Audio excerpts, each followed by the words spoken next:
Le Girls Blunt, c'est le nom d'un club que j'invente. Ça fait un moment que je suis assez fascinée par l'imagerie du club vide. J'aime l'espèce d'idée un peu apocalyptique qui sort de ce décor-là. Je trouve qu'en plus, la boîte de nuit vide, j'ai ce projet depuis même avant le Covid et donc maintenant ça arrive, ça prend tout son sens. Mais la boîte de nuit vide, je trouve que c'est quelque chose qui a énormément de connotations, même politiques et sociétales, parce que si les boîtes de nuit vides sont vides, souvent c'est des preuves de crise économique, par exemple.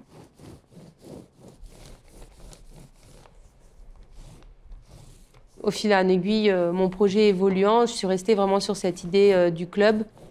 Il y aura une vidéo de lumière, de femmes qui dansent. Voilà où j'en suis aujourd'hui sur ce projet.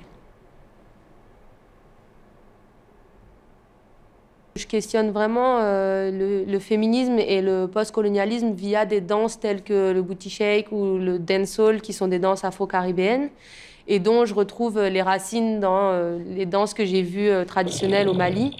Et du coup, forcément, je questionne aussi l'identité des personnes, comme on dit ici en France, des personnes racisées. Qu'est-ce que ça fait d'être, par exemple, une femme noire dans une société occidentale ou... Ouais, c'est des questions que je me pose. Je ne peux pas comprendre à 100%, parce que je ne peux pas me mettre dans la peau d'une femme noire, mais en travaillant avec d'autres personnes, on essaye d'exprimer ce malaise qu'il y a encore aujourd'hui.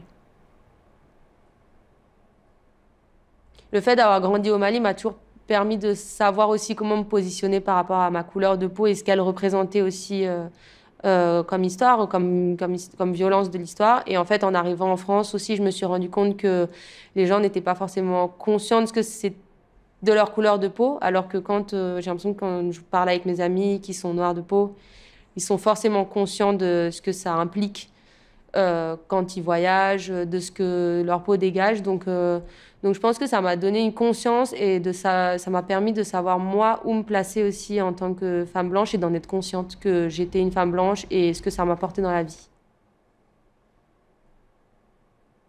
Mon travail, il est assez inspiré de ce qu'on va appeler les sous-cultures ou les subcultures.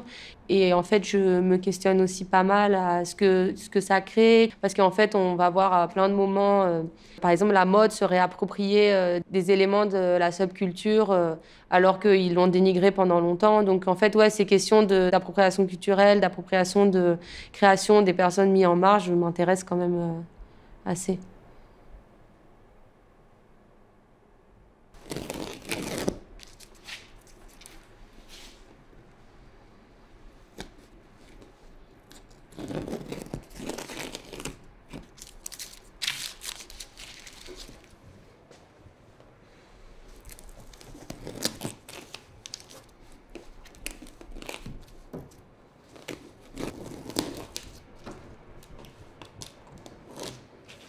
Ce projet, il a commencé grâce à une chanson de Lakely 47, qui est une rappeuse new-yorkaise que j'adore, qui a écrit une chanson qui s'appelle Le Girls Blunt, justement, qui est le pétard de filles. Du coup, j'ai un peu cherché là-dessus et l'idée, c'était vraiment d'avoir un pétard dont l'herbe provient d'une fille, qui est roulé par une fille et qui est fumé par une bande de filles. Et du coup, j'avais repris ce thème initial pour développer une idée de la sororité.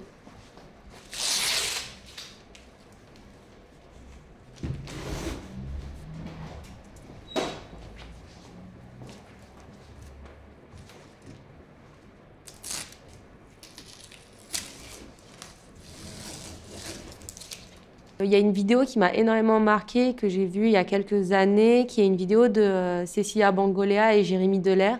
C'est une danseuse de dancehall qui est japonaise et qui va en Jamaïque pour apprendre le dancehall, en fait, et qui finit par participer à un concours de danse dans la rue et qui gagne un prix, voilà.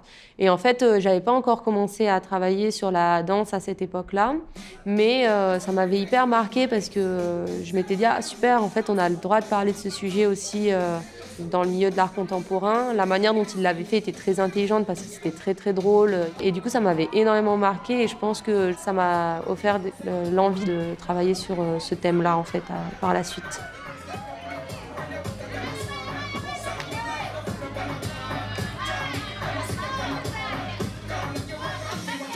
Je pense que je puise vraiment mes inspirations par les gens que je rencontre, les danseuses que je rencontre aussi, mais pas mal aussi de chanteuses, de musiciennes. J'ai cette danseuse avec qui je travaille énormément, Patricia Badin. J'ai rencontré Aya Level aussi, qui est créatrice d'un événement de dancehall exclusivement féminin. C'est deux femmes qui m'ont vraiment apporté beaucoup et avec qui j'ai pu réfléchir à ce médium et à comment on pouvait l'utiliser à des fins politiques. C'est un travail de recherche. Ça a commencé par l'intérêt qu'elles m'ont porté et que j'ai porté en elles. Et comment on a commencé à réfléchir ensemble sur le fait que ce sont des danses qui sont chargées en histoire et qu'en fait aujourd'hui elles sont réutilisées par des femmes actuelles. Elles sont réutilisées à des fins féministes et à des fins politiques.